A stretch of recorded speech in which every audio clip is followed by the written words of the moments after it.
فاتحہ نہ پڑھی اس کی نماز خداج ہے، ناقص۔ 3 بار فرمایا، غیر و تمام پوری نہیں ہے۔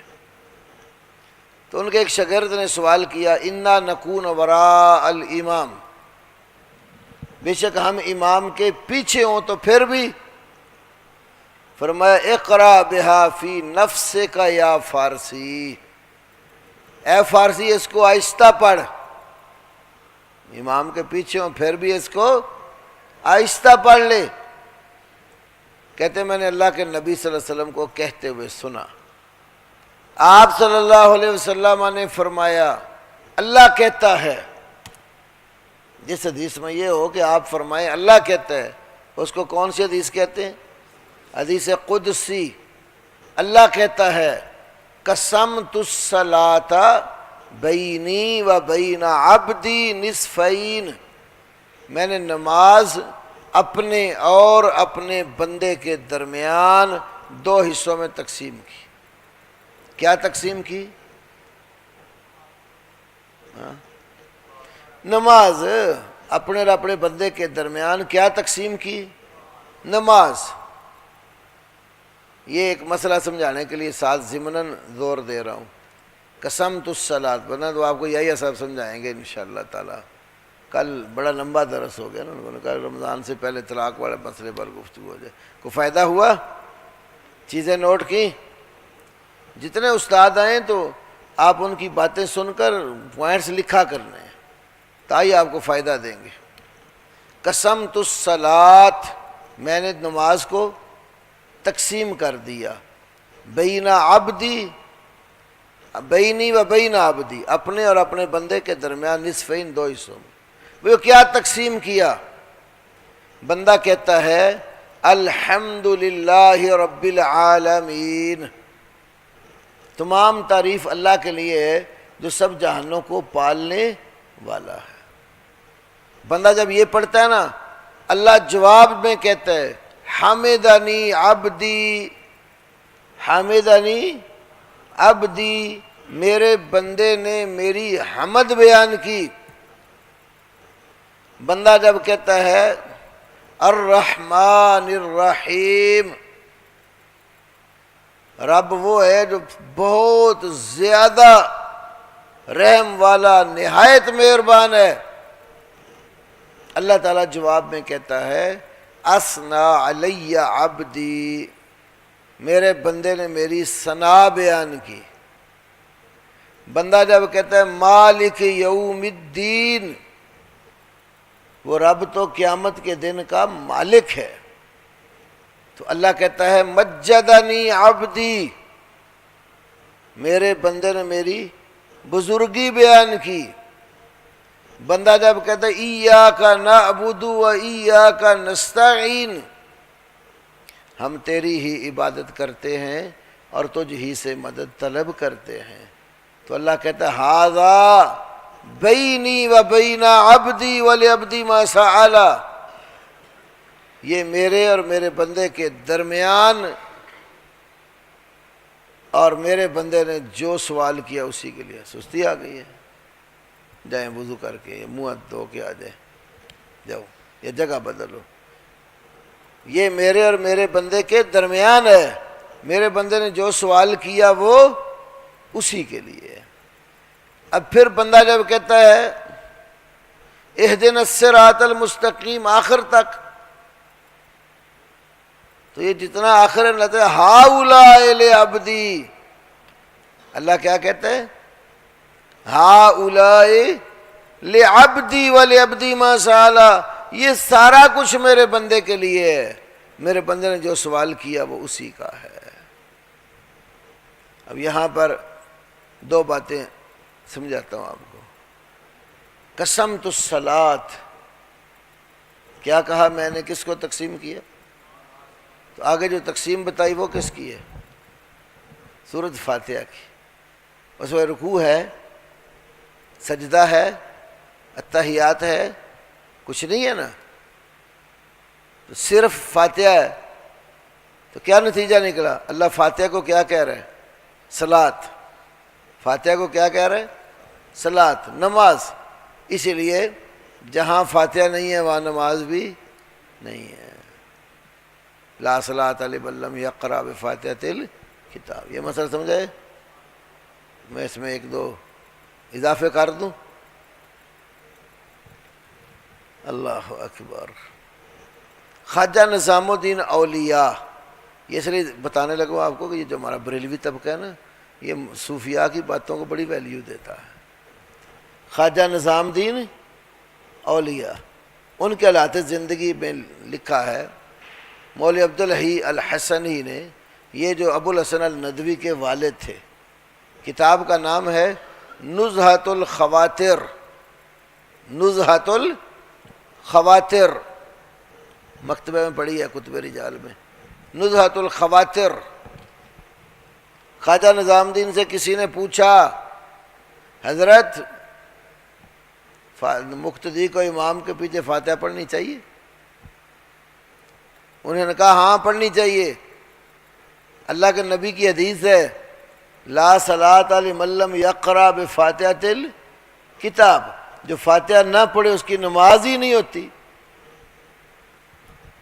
یہ کس کے لیے مسئلہ بیان کیا؟ مقتدی کی نماز کا. تو وہ سائل کہتا ہے میں نے سنا ہے حدیث میں یہ بھی آتا ہے جو امام کے پیچھے قرات کرے گا اس کے منہ میں آگ کے انگارے ڈالے جائیں گے. ایسی باطل روایات بھی کچھ ہیں. مولانا عبدالحی لکھنوی نے بھی ذکر کیا کہ یہ باطل روایت ہے. امام الکلام ان کی کتاب ہے اس میں. تو خواجہ نے کیا جواب دیا؟ وہ بڑا شاندار جواب ہے. خواجہ نظام الدین اولیاء نے کہا کہ میں یہ پسند کر لوں گا، گوارا کر لوں گا کہ قیامت والے دن میرے منہ میں آگ ڈال دی جائے. یہ میں سننا گوارا نہیں کروں گا کہ اللہ مجھے کہ نظام الدین تیری نماز نہیں ہوئی. بات سمجھ آئی؟ تو یہ ایک تو یہ مسئلہ ہے کہ نماز کو، فاتحہ کو اللہ تعالیٰ نے نماز کہا ہے، تو لہذا جہاں فاتحہ نہیں ہے وہاں نماز بھی. یہ جملہ آپ نے سنا ہے، کہتے ہیں مرگ مردود نہ فاتحہ تے نہ درود. کیوں مولانا؟ مرگ مردود نہ فاتحہ تے نہ درود. میں نے ایک جلسے میں کہا جس نے یہ بات کہی ہے بالکل صحیح کہی ہے، ہم اس کی تائید کرتے ہیں. اس لیے جب جنازہ ہوتا ہے تو فاتحہ پڑھتے ہیں، یہ نہیں پڑھتے یہ تو اللہ اکبر سبحانک اللہ و بحمدک و تبارک اسمک و تعالی جدک و جل ثناؤک ولا الہ غیرک اللہ اکبر اللہم اغفر لینا میتا شاہدنا غائبنا اللہ اکبر. 2 منٹ بھی نہیں لگتے جنازہ پڑھا کے فارغ ہو جاتے. منٹ بھی نہیں لگاتے ہوں گے پر کھڑے ہوئے تو جنازہ ہو گیا. بلٹی کرنا جلدی جلدی فارغ، گردن سے بوجھ اتارتے ہیں. تو ہم کہ صحیح ہوا نا پھر. مرگا مردود نہ فاتحہ تھے نہ وہ نبی پاک نے جو درود سمجھایا ہے وہ پڑھتے ہیں، نہ وہ فاتحہ پڑھتے ہیں جو نماز میں ہے. ٹھیک ہے نا جملہ؟ مرگ مردود نہ فاتحہ نہ درود. یہ فاتحہ حدیثوں کی نماز میں ہوتی ہے، درود جو نبی علیہ السلام نے بتایا وہ حدیثوں کی نماز میں ہوتا ہے. دوسری بات جی مقصود جدھر ہم نے آنا ہے. اچھا اللہ نے نماز تقسیم کی، کہاں سے شروع کی تقسیم؟ الحمد للہ رب العالمین، اس کا جواب دیا. پھر الرحمن الرحیم، پھر مالک یوم الدین، پھر ایاک نعبد و ایاک نستعین. یہاں تک تو اللہ تعالیٰ نے پہلی 3 کا جواب دیا، پھر چوتھی کا میرے اور میرے بندے کے درمیان ہے. اہدنا الصراط سے آگے فرمایا ہؤلاء لعبدی، بندہ مانگ رہا مجھے سیدھی راہ دکھا، ایسے لوگوں کی راہ جن پر نہ غضب ہوا نہ وہ گمراہ ہوئے، انعام یافتہ تیرے جو بندے ان کی راہ. تو اس کے لیے کیا کہا؟ ہؤلاء، یہ سارا کچھ میرے بندے کے لیے ہے. تو اس سے پہلے کتنی آیتیں بنی؟ الحمدللہ رب العالمین 1، الرحمن الرحیم 2، مالک یوم الدین 3، ایاک نعبد و ایاک نستعین کتنی ہو گئی؟ 4 کے بعد کیا کہا؟ ہؤلاء. ہؤلاء واحد ہے تثنیہ جمع ہے؟ جمع. ہؤلاء کیا ہے؟ کیوں قاری صاحب کیا ہے؟ جمع ہے. اور جمع کم از کم کتنے سے شروع ہوتی ہے؟ 3 سے تو 4 پیچھے اور 3 آگے، ٹوٹل کتنی ہو گئی؟ تو جو بسم اللہ کو فاتحہ کی آیت نہیں سمجھتے وہ صحیح مسلم کی اس حدیث سے دلیل لیتے ہیں۔ سمجھ آئی بات آپ کو؟ ہا اولائے سے یہ جمع کا صیغہ ہے، اور جمع 3 سے شروع ہوتی ہے۔ یہ عربی زبان ہے جس کی فصاحت اور بلاغت کا مقابلہ کوئی زبان نہیں کرتی۔ اردو میں واحد اور جمع، انگریزی میں سنگولر اور پلورل، واحد جمع ہی ہے، کوئی ہے بیچ میں تیسری شکل؟ عربی میں ہے، اردو انگریزی کی گردان 6 صیغے ہیں، وہ آیا، وہ آئے، تو آیا، تم آئے، میں آیا اور ہم آئے۔ اردو پڑھی ہوئی ہے نا؟ اردو کی گردان کے کتنے صیغے ہیں؟ 6۔ کیوں شکیل کتنے ہیں؟ 6 صیغے۔ کون کون سے؟ کرو گردان اردو کی۔ وہ آیا، وہ آئے، واحد اور جمع، وہ آیا اور وہ آئے، پھر مخاطب تو آیا اور تم آئے، پھر متکلم میں آیا اور ہم آئے۔ کتنے صیغے ہیں؟ اور عربی میں گردان جب کرتے ہو کتنے صیغے ہیں؟ 14۔ عام کتابوں میں اصل اصول کے مطابق 18 ہیں۔ 6 صیغے غائب کے، 6 صیغے حاضر کے، 6 صیغے متکلم کے۔ پھر کچھ الفاظ ایسے ہیں جو کئی صیغوں میں استعمال ہوتے ہیں، تو عام جو چھوٹی کتابیں ہیں ان میں پھر 14 کر دیے، کیونکہ متکلم کیا آپ نے دیکھا نا، وہ تثنیہ و جمع، مذکر و مؤنث، متکلم، ان کے لیے ایک ہی لفظ۔ اس طرح تثنیہ، مذکر، مخاطب اور مؤنث اس کے لیے بھی ایک ہی لفظ۔ تو عام کتابوں والوں نے کتنے بنائے؟ 14۔ اور یہ جو مخاطب میں جا کر ضرب تو ما سمجھو 2 بار آتا ہے، اس کو بھی 1 بار کر دو تو کتنے بنے؟ 13۔ علم و صیغہ والا نے 13 لکھے۔ تو بہرحال واحد اور تثنیہ کے جمع کے درمیان ایک صیغہ ہے، کیا اس کو کہتے ہیں؟ تثنیہ، مثنیٰ، تثنیہ، 2 پر دلالت کرے۔ تو جمع 2 سے زیادہ، کم از کم جمع میں 3 ہوتے ہیں، کم از کم جمع میں 3 ہوتے ہیں۔ تو ہاؤلائے جمع ہے حاضے ہی سے، حاضے ہی واحد کے لیے ہے اور ہاؤلائے جمع کے لیے ہے۔ تو جمع 3 سے تو کم از کم 3 مانیں گے، تو پھر وہ اس لیے غیر المغضوب علیہم ولا الضالین یا غیر المغضوب پر وقف کیا ہوا ہے، تو وہ وقف ایک آیت شمار کیا۔ ہوگا سوال کا جواب پورا یا نہیں؟ دلیل سمجھ آئی ہے کوئی نہ آئی ہے؟ جانی نہیں چاہیے۔ اچھا جی، بات ہو رہی تھی کہ قرآن پاک کو اللہ تعالیٰ نے بالتدریج نازل کیا ہے، تھوڑا تھوڑا کر کے نازل کیا ہے۔ بھئی تھوڑا تھوڑا کر کے نازل کرنے کی حکمتیں کیا تھیں یہ نوٹ کرو، لکھو۔ علامہ فخر الدین رازی نے، علامہ فخر الدین رازی نے اپنی تفسیر کبیر میں، علامہ فخر الدین رازی، زواد نالی یہ زے نالی، رے زے رازا، رازی، رب راضی ہوگی وہ زواد نالے۔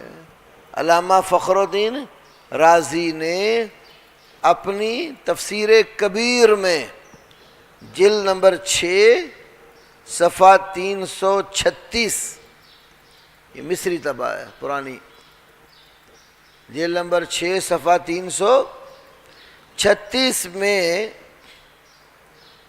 قرآن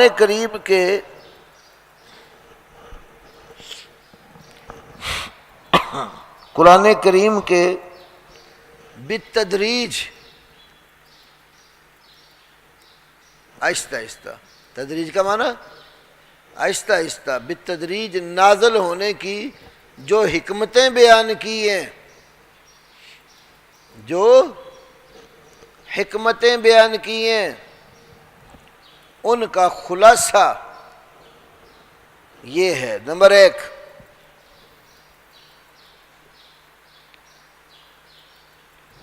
نبی صلی اللہ علیہ وسلم امی تھے۔ نبی صلی اللہ علیہ وسلم امی، جو کتاب لکھنا پڑھنا نہ جانتا ہو اس کو کیا کہتے ہیں؟ امی۔ الذین لا یعلمون الکتاب، جو کتاب نہیں جانتے ان کو امی کہتے ہیں۔ تو نبی علیہ السلام کیا تھے؟ امی تھے۔ نبی الامی الذی یجدونہ مکتوبا عندہم فی التوراۃ، آپ نبی امی تھے۔ امی کا معنی جو کسی سے پڑھے ہوئے نہیں تھے، تو لکھتے پڑھتے نہیں تھے۔ اس لیے اگر سارا قرآن آپ پر ایک ہی دفعہ نازل ہو جاتا، پہلی وجہ کیا بتا رہے ہیں کہ نبی علیہ السلام کیا تھے؟ امی تھے، اور اگر سارا قرآن ایک ہی دفعہ آپ پر نازل کر دیا جاتا تو اس کا یاد کرنا اور ضبط رکھنا دشوار ہوتا۔ اس کا یاد کرنا اور ضبط رکھنا دشوار ہوتا، جبکہ اس کے برعکس مخالف، موسیٰ علیہ السلام لکھنا پڑھنا جانتے تھے، ان کو اللہ نے اکٹھی ایک ہی دفعہ تورات دے دی، تختیوں پر لکھی لائے نا، کل پرسوں کے سبق میں جو گزرا۔ موسیٰ علیہ السلام پڑھنا لکھنا جانتے تھے تو ان کو اللہ تعالیٰ نے اکٹھی تورات دے دی۔ چل دوسری بات،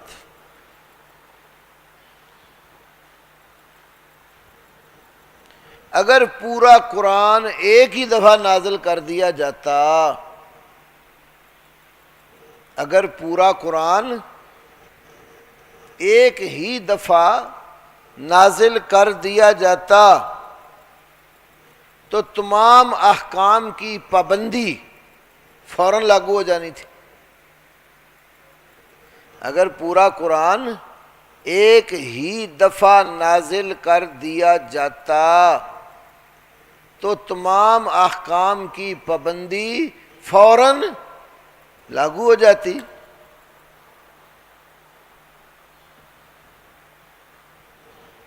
جو کہ امت کے لیے مشکل ہونی تھی۔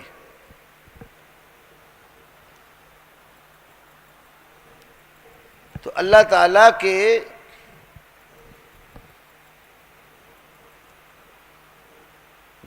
کلام کا آہستہ آہستہ نازل ہونا، یہ اس کی حکیمانہ پالیسی کا ہے، یہ اس کی حکیمانہ پالیسی ہے۔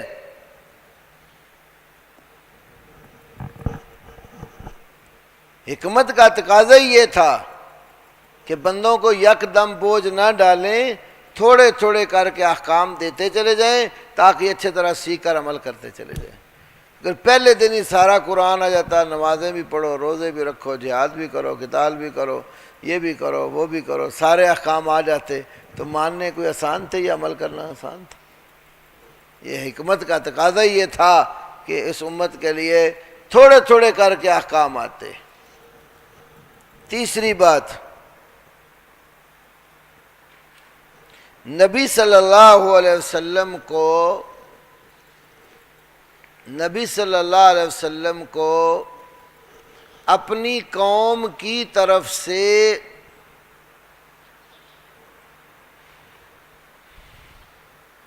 روزانہ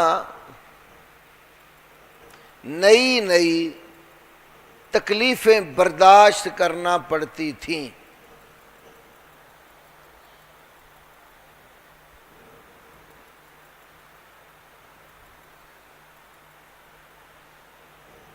تو جبریل امین علیہ السلام کا بار بار آپ کے پاس آنا اور موقع محل کی مناسبت سے آیات لانا، بار بار آپ کے پاس آنا اور موقع محل کی مناسبت سے آیات لانا آپ صلی اللہ علیہ وسلم کے لیے تسکین، آپ صلی اللہ علیہ وسلم کے لیے تسکین کا باعث تھا اور دل کی مضبوطی کا عظیم سبب تھا۔ جب کافر تکلیف دے اللہ کی آیت آ جاتی، رسول اللہ کو تسلی مل جاتی، تو یہ بھی ایک حکمت تھی۔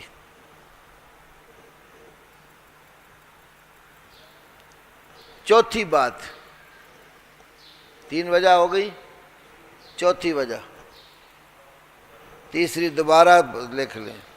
نبی علیہ السلام کو اپنی قوم کی طرف سے روزانہ کوئی نہ کوئی اذیت برداشت کرنا پڑتی،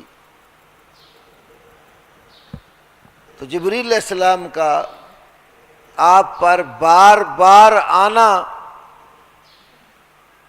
آپ کے لیے تسلی کا باعث تھا۔ سمجھ آئی؟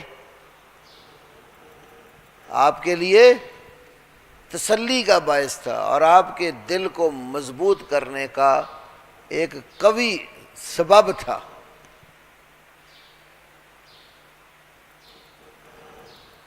جب بھی کافر آپ کو تکلیف دیتے تو جبریل آیت لے کر آ جاتے، آپ کو سکون مل جاتا۔ سمجھ آ گئی؟ وہ ضروری نہیں لفظ بلفظ لکھو، خلاصہ نوٹ کرو جو سمجھ آ رہی بات۔ چوتھی بات، قرآن کا ایک حصہ، قرآن کا ایک حصہ لوگوں کے سوالات کے جوابات پر مشتمل ہے۔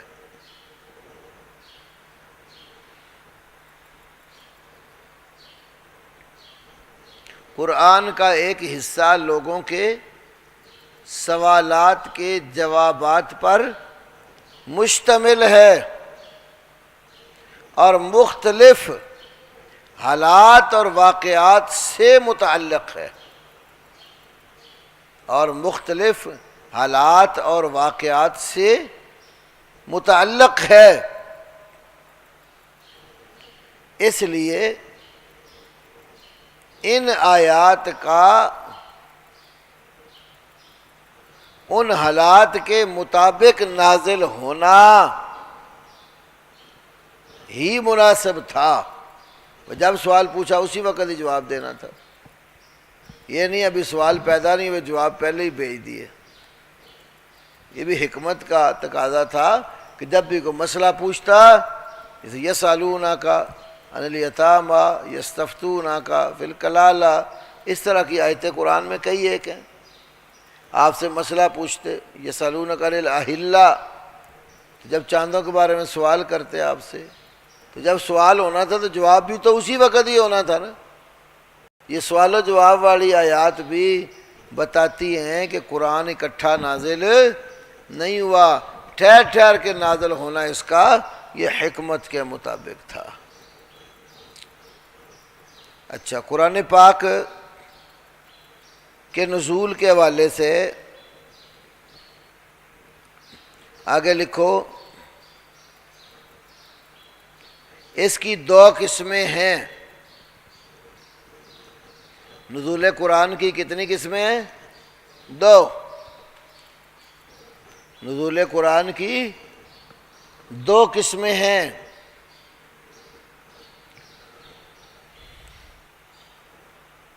نمبر 1، وہ حصہ جو اللہ تعالیٰ نے کسی خاص سبب کے بغیر نازل کیا، وہ حصہ جو اللہ نے کسی خاص سبب کے بغیر نازل کیا اور اپنی طرف سے ابتداءً ہی حکم دیا۔ شروع تو یہ اللہ نے کہا کرنا جائے، اے بھی کرنا جائے، اے بھی کرنا جائے، حکم آیا اللہ کی طرف سے، اس کے پیچھے کوئی خاص سبب نہیں تھا۔ دوسری قسم، وہ آیات جن کے نازل ہونے کا کوئی خاص سبب تھا، کوئی قصہ، کوئی واقعہ، کوئی سوال پوچھا گیا، تو اس کی توضیح، تفصیل اور جواب کے لیے قرآن آ گیا۔ تو دوسری قسم کون سی ہوئی؟ جو کسی خاص سبب کے متعلق ہے۔ پہلی بغیر کسی سبب کے ابتدائی حکم کے طور پر آیتیں نازل ہوئی، اور کچھ حصہ کسی خاص سبب کے پیش نظر نازل ہوا۔ تو جب بھی اسباب النزول کی بات ہوتی ہے، جب بھی اسباب النزول کی بات ہوتی ہے تو یہ دوسری قسم مد نظر ہوتی ہے۔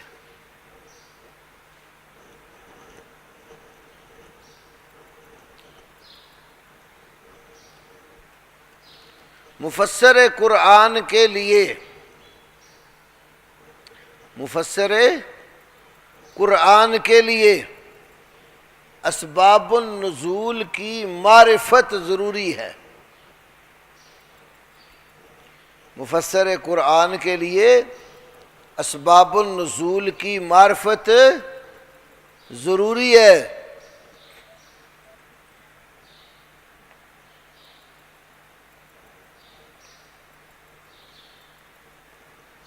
اسباب النزول کے متعلقہ، اسباب النزول کے متعلقہ کئی ایک کتب تصنیف کی گئی ہیں۔ اسباب النزول کے متعلقہ کئی ایک کتب تصنیف کی گئی ہیں۔ چند ایک کے نام لکھ لو جو آپ کو فائدہ دیں گی۔ یہ وہ کتب میں لکھوانے لگا ہوں جو ہمارے مکتبے میں موجود ہیں۔ نمبر 1، اسباب النزول، اسباب النزول عن الصحابۃ، عن عین زبر نون عن الصحابۃ والمفسرین۔ اسباب النزول عن الصحابۃ والمفسرین، یہ میں صرف ٹھہر ٹھہر کے لکھ رہا ہوں گا، چھوٹے بھی لکھیں اور بیٹیاں بھی لکھیں۔ اسباب النزول عن الصحابۃ والمفسرین، اس کے مؤلف کا نام، رائٹر کا نام لکھو، قاضی عبد الفتاح، قاضی عبد الفتاح، فا تا الف آگے ہا، مولویوں کے حلوے والی، قاضی عبد الفتاح بن عبد الغنی۔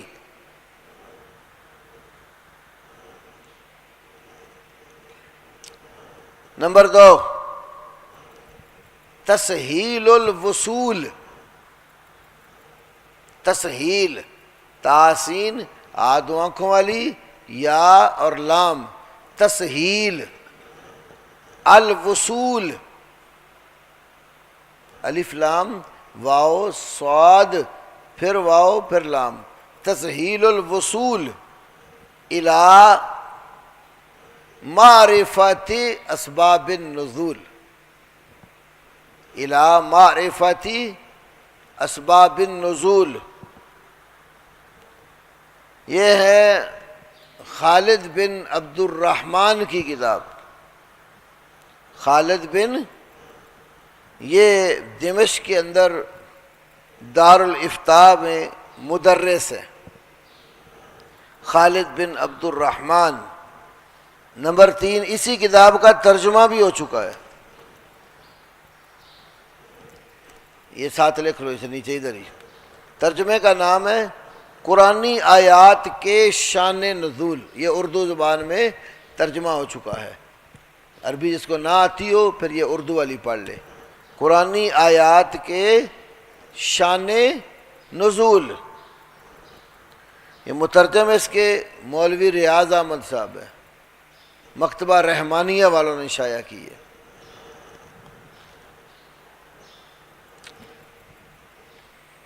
تیسری کتاب، یہ ترجمہ ہی اسی کا، کتاب وہی ہے، بس ایک عربی ایڈیشن ایک اردو ہے۔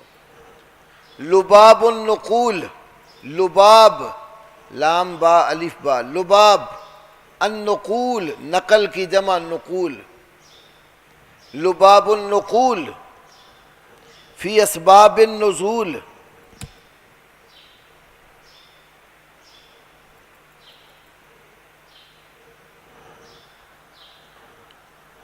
یہ جی علامہ جلال الدین سیوطی کی کتاب ہے، لباب النقول فی اسباب النزول، علامہ جلال الدین السیوطی۔ چوتھی کتاب العجاب، عین جیم الف جا آگے با، العجاب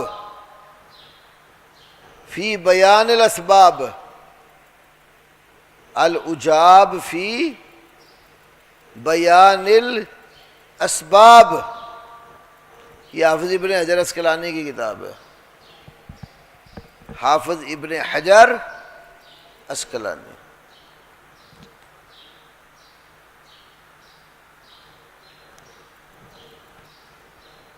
پانچویں کتاب الاستیعاب، الاستیعاب، الف لام لکھ کے پھر الف حمزہ بیچ میں، سین تا یا عین الف آ آگے با، الاستیعاب فی بیان الاسباب، یہ دو بندوں نے مل کر لکھی ہے، بڑی جامع کتاب ہے، اسباب النزول کے متعلقہ صحیح ضعیف جتنی روایتیں ہیں سب جمع کر کے ہر روایت پر حکم لگایا اور اس کا دراسہ کیا ہے، الاستیعاب فی بیان الاسباب۔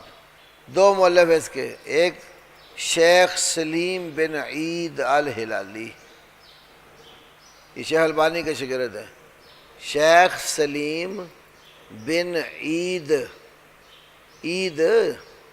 الہلالی، ہاتھ آنکھوں والی، الہلالی۔ دوسرے محمد بن موسیٰ النصر، محمد بن موسیٰ النصر، یعنی الف لام نون صاد را، النصر۔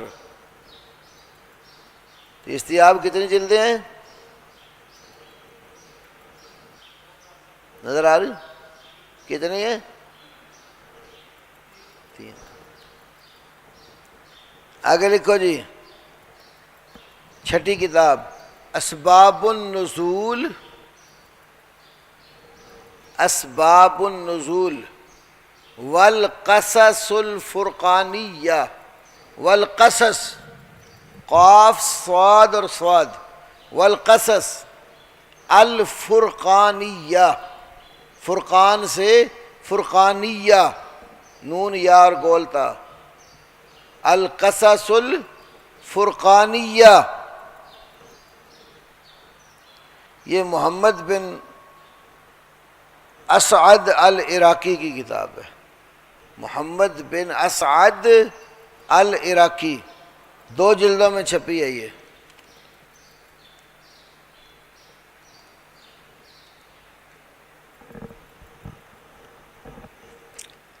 ساتویں کتاب جی المحرر،